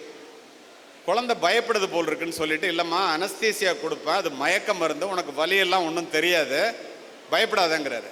திரும்பவும் அது சொல்லுது, I don't have any fear, you please answer my question அப்படிங்குது. நான் கேட்ட கேள்விக்கு பதில் சொல்லுங்கங்குது. ஆமாம் அறுப்பேங்கிறது. அப்போ அந்த குழந்தை சொல்லுது, எங்கள் அம்மா கடவுள் என்னை கைவிட மாட்டார் அப்படின்னு சொன்னாங்க, எங்கள் அம்மா சொல்கிறத நான் அப்படியே நம்புகிறவ, நான் நிச்சயமாக பொழைச்சிக்குவேன். யார் சொல்கிறா? குழந்தை டாக்டர்கிட்ட சொல்லுது. நீங்கள் அறுக்கும்போது, இதயத்தை அறுக்கும்போது எங்கள் அம்மா கடவுள் என்னுடைய இதயத்தில் இருக்காருன்னு சொன்னாங்க, நான் கடவுளை பார்த்ததில்ல, நான் உயிர் பிழைத்த பிறகு கடவுள் எப்படி இருந்தாருன்னு கேட்பேன், நீங்கள் சொல்லணும். அதிர்ந்து போகிறார். அதோடல்ல, அறுக்கும்போது கடவுளுக்கு காயம்படாமல் அருங்கள்ங்குது. ஆப்ரேஷன் ஸ்டார்ட் ஆகிடுது. 50வது நிமிடத்திலே இதயத்திற்கு வருகின்ற இரத்த குழாய்கள் எல்லாமே நின்று போகுது. இதய துடிப்பு முற்றிலுமாக நின்று போய் விடுகிறது. டாக்டர் அப்படியே ஸ்டன் ஆயிடுறாரு. ஒரு நாளைக்கு 10 இதயத்தை அறுத்து 10 பேரை காப்பாற்றுகின்ற நம்மளுடைய அனுபவம், விஞ்ஞானம் அத்துணையும் இயற்கையின் முன்னால் பொய்த்து போய்விட்டதே. இதய துடிப்பு முற்றிலுமாக நின்று விட்டதே. இந்த குழந்தை இப்படி ஆயிடுச்சே அப்படின்னு நினைக்கும் போது அவர் மனசில் வருது, சரி நம்ம விஞ்ஞானம், நம்ம அனுபவம், படிப்பு அதெல்லாம் விட்டுருவோம். இந்த குழந்தையினுடைய நம்பிக்கை இருக்குல்ல, அது கூடவா பொய்த்து போகும் என்று பக்கத்தில் இருக்கிற டாக்டர்ஸை பார்க்குறாரு. அப்படி பார்த்தா பாடியை க்ளோஸ் பண்ணி பெற்றோர்கள்ட்ட ஒப்படைக்கணும்னு அர்த்தம். அவர் மனுஷன் தானே. கண்ணிலே வருகின்ற கண்ணீரை கண்ணாடியை கலட்டி துடைத்து கொண்டு ஒரு அடி எடுத்து வைக்கிறார். குழந்தை இறந்து போச்சுன்னு நினச்சிக்கிட்டு பக்கத்தில் இருந்த லேடி டாக்டர் அவர் கையில் ஒரு தட்டு தட்டி, doctor, blood is coming to the heart is functioning. உடனே அவசர அவசரமாக எல்லா மிஷினையும் ஆப்ரேட் பண்ணுறாங்க. 5 மணி நேரம் சர்ஜரி நடக்குது. குழந்தை பிழைச்சிக்குது. 7வது நாள் குழந்தைய பார்க்க போகணும். எல்லா டாக்டரையும் கூப்பிட்றாரு. ஐயோ, அது கடவுள் எப்படி இருக்காருன்னு கேட்டால் நான் என்னையா சொல்கிறது அப்படி. ஆளுக்கு ஒன்று சொல்கிறாங்க. இவர் ஒரு முடிவோடு போகிறார்.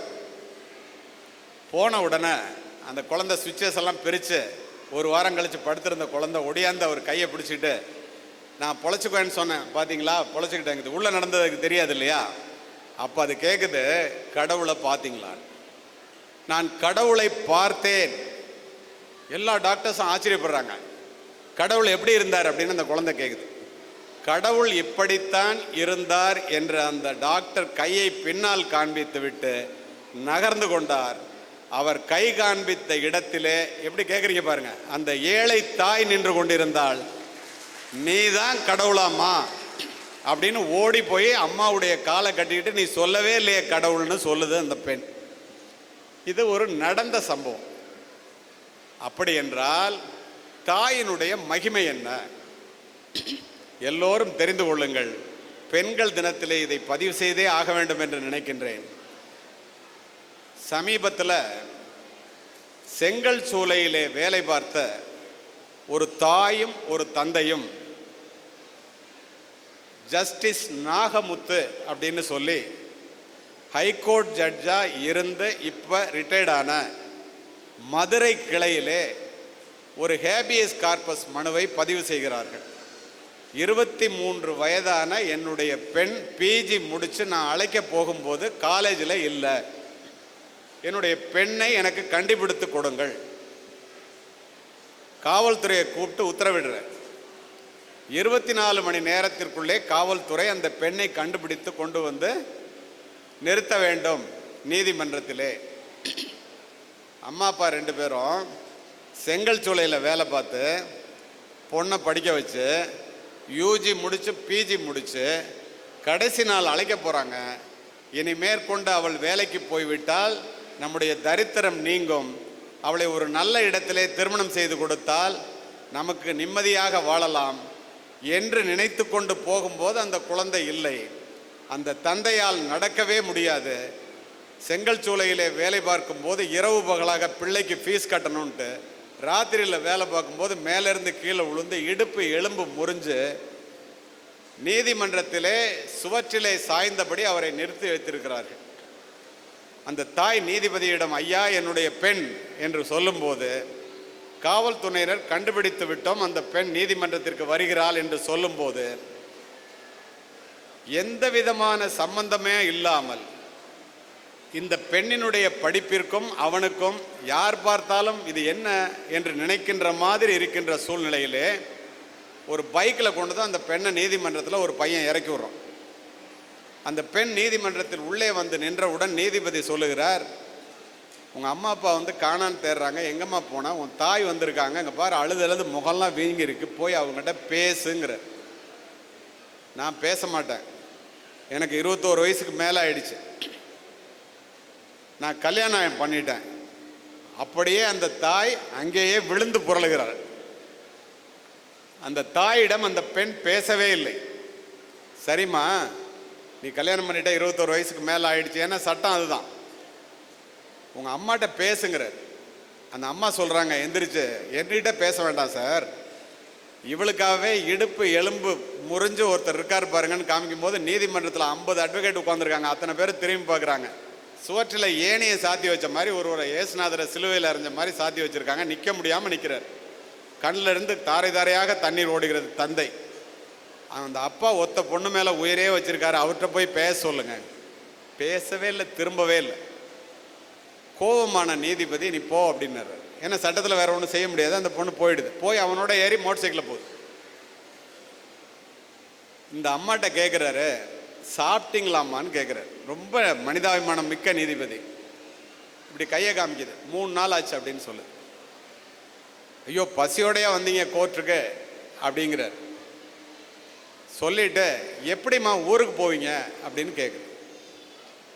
மாட்டுத்தாவணி பஸ் ஸ்டாண்டில் போய் பிச்சை எடுப்போம் சார். இந்த மாதிரி ஒரு பெண்ணை பெற்று வளர்த்ததுக்கு மாட்டுத்தாவணி பஸ் ஸ்டாண்டில் போய் நானும் என்னுடைய கணவரும் பிச்சை எடுப்போம், இல்லைன்னா செத்து போவோம் சாருங்க. நீதிமன்றத்துக்கு வந்துட்டு அப்படிலாம் சொல்லக்கூடாதுமான்னு அவர் பையில் 2 500 ரூபா நோட்டு இருந்ததை எடுத்து அசிஸ்டண்ட்டை கூப்பிட்டு சாப்பிட வச்சு அவங்க ஊருக்கு போகிற பஸ்ஸில் ஏற்றி விட்டுட்டு வாங்குறாரு. இதை பார்த்தோன்னா கோர்ட்டில் இருக்கிற அத்தனை பேரும் பையில இருந்து பணத்தை எடுக்கிறாங்க. 57,000 ரூபா பணம் சேருது. அந்த அம்மா வாங்கவே மாட்டாங்க. கட்டாயப்படுத்தி கொடுத்து பஸ்ஸில் போய் ஏற்றி விட்டு சாப்பிட வச்சு அனுப்பிச்சி விட்டு வர்றாங்க. இதை ஏன் சொல்கிறேன்னா, இது அவரே பதிவு செய்தது. எனக்கு தெரிந்தவர், நண்பர். தாயிலிருந்து தான் தலைமுறை தொடங்குகிறது. ஒவ்வொரு தாயும் ஒரு வரலாறு. தலைமுறை மாற்றத்தை உருவாக்கக்கூடிய தகுதி படைத்தவள் இந்த உலகத்தில் தாய் மட்டுமே. மாதா வயிறறிய வாழா ஒரு நாளும் என்கிறார் வாரியார். மாதாவை ஒரு நாளும் மறக்க வேண்டாம் என்கிறது உலக நீதி. அன்னையும் பிதாவும் முன்னறி தெய்வம் என்கிறது கொன்றை வேந்தன். யார் இல்லை என்றால் இந்த உலகத்தில் நீ பிரவேசித்திருக்கவே முடியாதோ, யாரை இழந்து விட்டால் நீ திரும்ப பெற முடியாதோ, அவளுடைய பெயர் தானடா தாய். சொல்லுபவர் விவேகானந்தர். 10 மாதம் உன்னை சுமந்து புரண்டு படுத்தால் கூட உனக்கு வலிக்குமே என்று உனக்கு வேண்டியதை உண்டு தனக்கு வேண்டியதை வெறுத்து நீ பிறப்பதற்கு முன்பே உனக்காக இறைவனிடத்திலே வேண்டிய ஒரே ஒரு உன்னதமான ஜீவன் இந்த உலகத்தில் இன்றைக்கு உண்டென்றால் அது உன்னை பெற்ற தாயை தவிர வேறு யாரும் இல்லை என்பதை பெற்றோர்களும் பிள்ளைகளும் உணர்ந்து கொண்டே ஆக வேண்டிய தருணம் இது. பெண்களினுடைய மதிப்பு மரியாதை என்ன என்பதை நீங்கள் பிள்ளைகளை படிக்க வைத்தால் மட்டும் பத்தாது, பிள்ளைகளை ஒழுக்கமாக வளர்த்தெடுக்க வேண்டும். சிறிய குழந்தைகளை வளர்த்தெடுக்கின்ற பெற்றோர்களே, ஒன்றை புரிந்து கொள்ளுங்கள். குடும்பம்தான் பிள்ளைகளினுடைய முதல் வகுப்பறை. பெற்றோர்கள் தான் பிள்ளைகளினுடைய முதல் ஆசிரியர்கள். Parents are the first teachers and teachers are the second parents. பெற்றோர்கள் மரத்தின் வேர்களை போன்றவர்கள், பிள்ளைகள் அதிலே பூத்து குலுங்குகின்ற பூக்களை போன்றவர்கள். வேர்களின் பலத்தை பொறுத்தே பூக்களின் வசீகரம் அமையும். வேர்கள் பட்டு போனால் பூக்கள் கொட்டி போகும். பெற்றோர்கள் பிள்ளைகளுக்கு கொடுக்கக்கூடிய மிகப்பெரிய சொத்து, குறிப்பாக சிறு பிள்ளைகளை வளர்த்தெடுக்கின்ற நீங்கள் பிள்ளைகளுக்கு கொடுக்கக்கூடிய மிகப்பெரிய சொத்து, பெற்றோர்கள் பிள்ளைகளிடம் செலவு செய்கின்ற நேரம். Spending time with children is more important than spending money on them. இதை புரிந்து கொள்ள வேண்டியது நீங்கள் தான். இதை செய்யாமல் பால் திரிந்து போவது பாத்திரத்திற்கு தெரியாது என்பதை போல பெண் பிள்ளைகள் குறிப்பாக கெட்டுப் போய்விட்டார்கள் என்பதை கடைசியாக தெரிந்து கொள்ளுபவர்கள் பரிதாபமான பெற்றோர்களாகத்தான் இருக்கின்றீர்கள். காரணம், அந்த பிள்ளைகளிடம் நீங்கள் நேரம் செலவு செய்வது இல்லை. இந்த ஒன்றை நீங்கள் தெரிந்து கொண்டே ஆக வேண்டும். அதே போல பிள்ளைகளுக்கு எடுத்து சொல்லுங்கள். இந்த தாய்மார்களினுடைய பெருமை என்ன என்பதை அயல்நாட்டிலே தெரிந்து வைத்திருக்கிறார்கள். எங்களால் எங்களுடைய பிள்ளைகளை அப்படி வளர்க்க முடியவில்லையே. அவ்வளவு அந்த பெற்றோர்களிடமிருந்து ஆர்ட் ஆஃப் பேரண்டிங், நான் பேசின தலைப்பு பிள்ளை வளர்ப்பு, ஆர்ட் ஆஃப் பேரண்டிங். அது பற்றி நான் அவர்களிடம் பயிற்சி எடுக்க வேண்டும் என்று ஆங்கிலத்திலே சொன்னார். நான் கண்டிப்பாக ஏற்பாடு பண்ணி தரேன், நீங்கள் வாங்கம்மான்னு. அடுத்த கேள்வியை கேட்டார், what is the main reason for this my dear Indian cop, can you clear இட்னர்? இதுக்கு என்ன அடிப்படை காரணம்? அடுத்த நொடி நான் சொன்னேன், உலகத்திலேயே தனக்காக சொத்து சேர்க்காத அப்பாவும் தனக்காக சமைக்காத அம்மாவும் இந்தியாவை தவிர எந்த நாட்டிலும் இல்லை. we are living for the next generation அப்படின்னு சொன்னேன். இது அத்துணையும் உண்மை. ஒரு ஆங்கிலேயர் எழுந்த அடுத்த கேள்வியை கேட்டார், why Indian mothers are very much worried about their kids education? I am going all around the world. அவர் சொல்றாரு, எங்கேயுமே நான் அந்த மாதிரி பார்த்ததில்லை. இந்திய தாய்மார்கள் மட்டும் பிள்ளை வளர்ப்புக்காக எந்த தியாகத்தையும் செய்வதற்கு தயாராக இருக்கிறார்களே எப்படின்னு கேட்டார். பக்கத்தில் இருக்கிற ஒரு தமிழ் பெண் எழுந்திருச்சு, சார் பெரிய தொந்தரவா இருக்கு, நல்ல ஒரு பதிலா சொல்லுங்க அப்படின்னு கேட்டாங்க. எனக்கு ஆச்சரியம், வெள்ளைக்காரன் ஒரு கேள்வி கேட்குறான், தமிழ் பொண்ணு பதில் சொல்லுதேன்னு. பக்கத்தில் மேடையில் இருந்தவர் சொன்னார், சார் லவ் மேரேஜ், நம்ம பொண்ணு பிள்ளைய நம்மளை மாதிரி வளர்க்கணும்னு நினைக்குது, அவனுடைய ஸ்டைலில் வளர்க்கணும்னு நினைக்கிறான். 18 வயசுக்கு மேலானா நீ வீட்டை விட்டு போய் யாரை வேணாலும் கல்யாணம் பண்ணிக்கன்னு. இது தமிழ் பெண் நம்ம பிள்ளைங்களை வளர்க்குற மாதிரி வளர்க்கணும்னு நினைக்கிது. தினம் பிரச்சனை சார். அதனால இதுக்கு ஒரு நல்ல பதிலாக சொல்லுங்க. அவன் கேட்டது, why Indian mothers are very much worried about their kids education. நான் சொன்னேன், my dear Englishman, the answer is very very simple. இதுக்குரிய பதில் ரொம்ப சிம்பிள். என்ன? ஏன் இந்திய அம்மாக்கள்லாம் பிள்ளை வளர்ப்பில் இவ்வளவு தியாகத்தை பண்ணுறாங்கன்னு கேட்டல. The answer is very simple. All Indian mothers wants their children to be better than her ஹஸ்பண்ட்னு. புரியுதா? எல்லா இந்திய தாய்மார்களும் தன்னுடைய பிள்ளைய தன்னுடைய கணவனை விட புத்திசாலியாக வளர்க்கணும்னு நினைக்கிறாங்கன்னு. உடனே அவன் புரிஞ்சுக்கிட்டு சொன்னான், you bet me with my own சப்பல்னா. என் செருப்பாலே என்னை அடிச்சிட்டீங்க. நான் சொன்னேன், அப்படி இல்லை, தம்மில் தம்மக்கள் அறிவுடைமை மாநிலத்து மண்ணுயிர்க்கெல்லாம் இனிதுங்கிறார் வள்ளுவர். யோசித்து பாருங்க, தன்னை விட தான் பிள்ளை புத்திசாலியாக இருக்கிறது தான் மனிதர்கள் மட்டும் இல்லை, உலகத்தில் உள்ள எல்லா ஜீவராசிகளும் விரும்புகிறா. இதை நாங்கள் திருக்குறளை படித்தவன், அதனால எங்கள் பொண்ணை அந்த மாதிரி வளர்க்கணும்னு நினைக்கிது, உனக்கு அது தெரியல அப்படின்னு சொன்னேன். அதை ஆங்கிலத்தில் சொன்னேன். இதை ஏன் சொல்கிறேன்னா, பெற்றோர்களை பற்றி இப்போ நான் ஏன் சொன்னேன்? மேடம் ஜெனிகோல் என்ற ஒரு உளவியலாளர் ஒரு அற்புதமான கருத்தை பதிவு செய்கிறார். என்ன தெரியுமா அது? நாகரிகம் ஊஞ்சலாடுகின்ற இந்த உலகத்திலே பிள்ளைகளை உலகத்திற்கு ஒரு கொடையாக வளர்த்திடுங்கள், உலகத்திற்கு ஒரு சுமையாக வளர்த்து விடாதீர்கள். ஒவ்வொரு பிள்ளையும் பிறக்கும் போது என்ன நினைச்சுக்கிட்டு பிறக்குதான், பிள்ளை வரம் கேட்டவர்கள் நீங்கள். உங்கள்கிட்ட பிறக்கணும்னு எந்த பிள்ளையாவது வரம் கேட்குதா? இல்லை, நீங்கள் தான் பிள்ளை வரம் கேட்குறீங்க. அப்போ பிள்ளை பிறந்துருச்சுன்னா அந்த பிள்ளையை ஒழுங்காக வளர்த்தெடுக்க வேண்டிய மிகப்பெரிய கடமை யாருடைய கடமை? பெற்றோர்களினுடைய கடமை. ஏன் அப்படி சொல்கிறாங்கன்னா, அந்த பிள்ளைங்க பிறக்கும் போது சொல்லுதான், என்னுடைய விதி உங்கள் கையிலே இருக்கிறது அப்படின்னு சொல்லுதான். ஏன் அப்படி சொல்லுது? நீ தானே பிறக்கணும்னு நினச்ச, கடவுள்கிட்ட போய் வரம் கேட்ட, பெத்தெடுத்த, நான் உன்கிட்ட பிறக்கணும்னு கேட்கலையே. என்னை உலகத்துக்கு ஒரு கொடையாக வளர்த்தெடுங்கள், ஒரு சுமையாக வளர்த்து விடாதீர்கள். நான் கெட்டு போனேன்னா முதல் குற்றவாளி நீங்கள் தான், என்னுடைய விதி உங்கள் கையில் இருக்கிறது என்று பிள்ளைகள் பெற்றோர்களை பார்த்து சொல்லுகிறதா. நீங்கள் ஆச்சரியமாக இருக்கும், அப்படியா பெற்றோர்கள் தான் காரணமான்னு.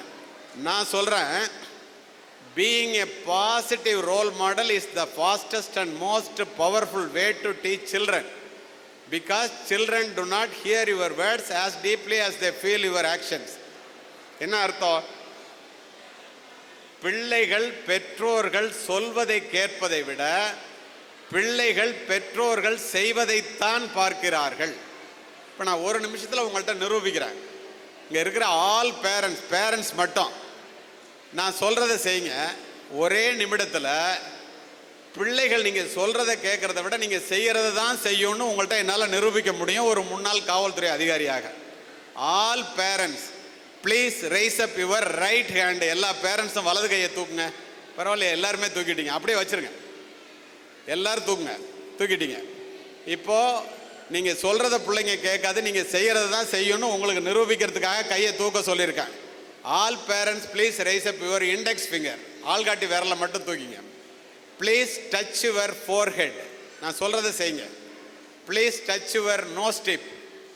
Please touch your cheek. அப்படியே கை வைக்கணும். ப்ளீஸ் டச் யுவர் சீக்குன்னு நான் கன்னத்தை தொட சொன்னேன். நான் செஞ்சது முகவாயை தொட்டேன்.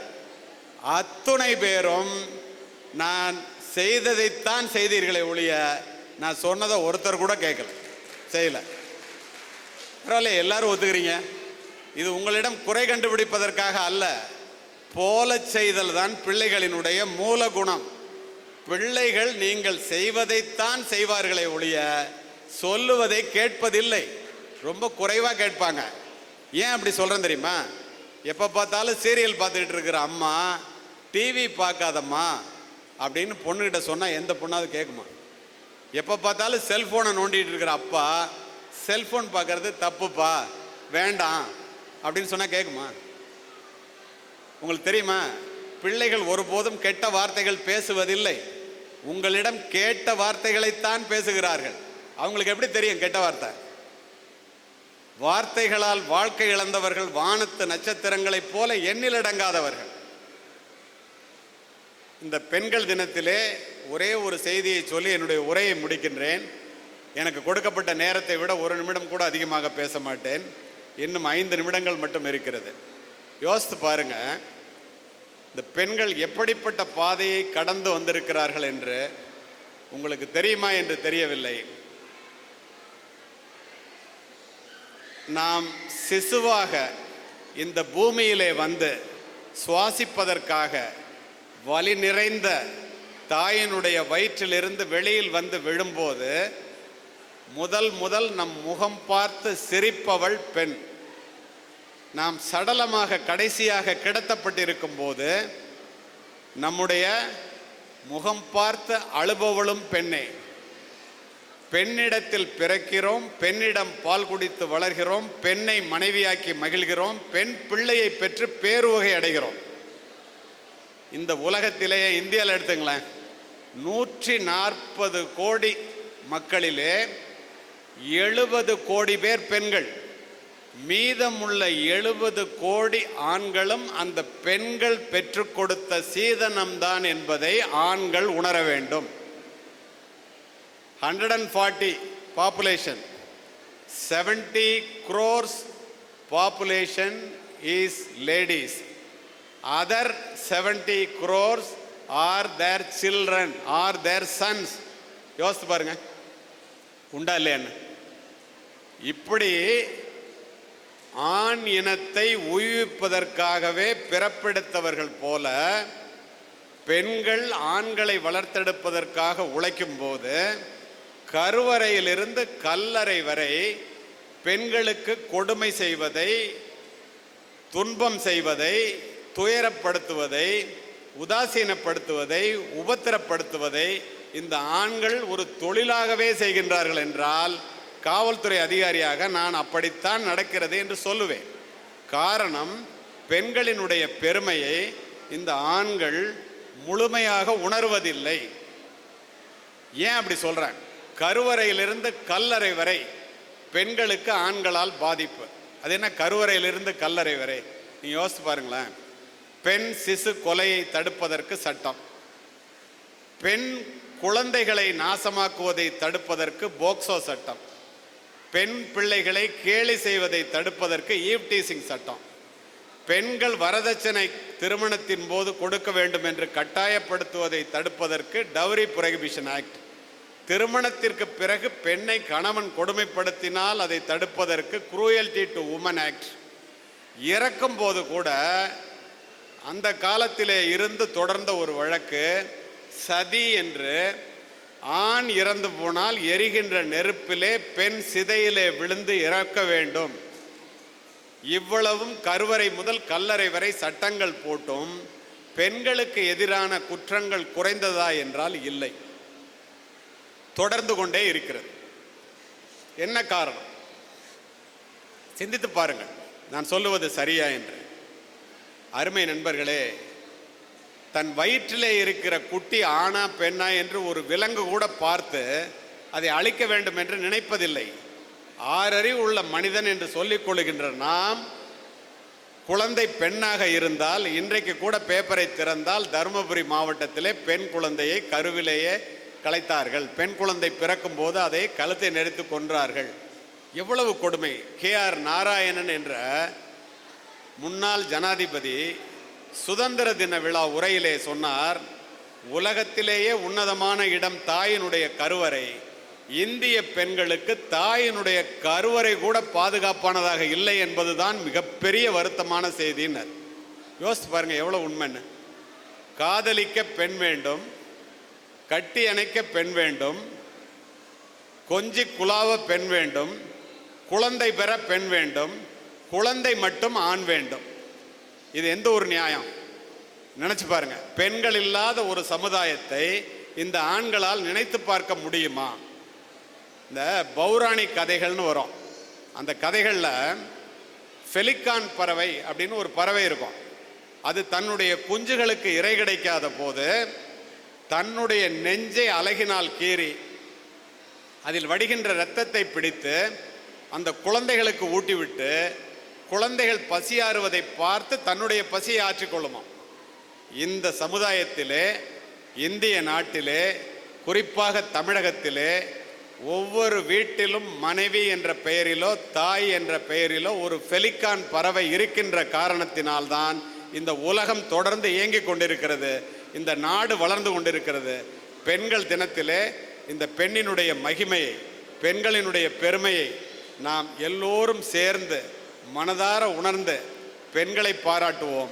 இந்த அற்புதமான நாளிலே பெண் பிள்ளைகள் எல்லாம் உலகமயமாக்கலுக்கு பிறகு அதை உடைத்தெறிந்து விட்டு இங்கு அங்கு எனாதபடி இவ்வளவு சோதனைகளையும் கடந்து காவல்துறையில் பெண்கள், நீதித்துறையில் பெண்கள், இராணுவத்தில் பெண்கள், விமான ஓட்டிகளாக பெண்கள், ஏவுகணையை செலுத்துவதிலே பெண்கள், போர் விமானத்தை செலுத்துவதிலே பெண்கள் என்று மிகப்பெரிய அளவிற்கு வளர்ந்து விட்டார்கள். அப்படிப்பட்ட பெண்களாக உங்களுடைய பிள்ளைகளை வளர்த்தெடுக்க வேண்டும். இந்த அற்புதமான வாய்ப்பை தந்த உங்களுக்கும் உங்கள் பிள்ளைகளுக்கு விழா முடிந்த பிறகு கூட உட்கார்ந்து அமைதி காத்த அத்துணை நல்ல உள்ளங்களுக்கும் தொடர்ந்து என்னை தொலைபேசியில் அழைத்து நான் இங்கு வந்து உரை நிகழ்த்துவதற்கு காரணமாக இருந்த இந்த BAV ஹையர் செகண்டரி மெட்ரிக் மேல்நிலைப் பள்ளியினுடைய இயக்குனர் மேரி ஸ்டெல்லா அவர்களுக்கும் என்னுடைய நன்றியை கூறி விடைபெறுகின்றேன். நன்றி, வணக்கம்.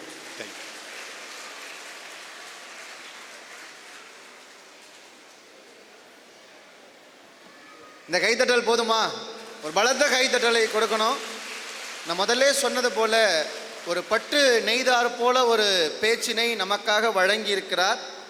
அவருடைய பேச்சில் ஒரு திருக்குறள் தேடினீங்கன்னா திருக்குறள் இருக்கும், பாரதியார் கவிதை தேடினீங்கன்னா பாரதியார் கவிதை இருக்கும், உலகத்தில் எங்கெங்கோ நடந்த உண்மை சம்பவங்கள் தேடினீங்கன்னா அந்த சம்பவங்கள் இருக்கும். ஒரே ஒரு பேச்சில் உலகத்தின் அத்தனை அறிவுகளையும் நம் முன்னால் இந்த அரங்கத்தில் கொடுத்து இந்த நிகழ்ச்சிக்கு செம்மை சேர்த்திருக்கிற நம் சிறப்பு விருந்தினருக்கு மீண்டும் எங்களுடைய மனமார்ந்த நன்றிகளை எங்கள் BAV பன்னாட்டு பள்ளியின் சார்பாக உரித்தாக்கிக் கொள்கிறோம். Thanks for your valuable time sir, and thanks for your valuable speech. நன்றி, வணக்கம்.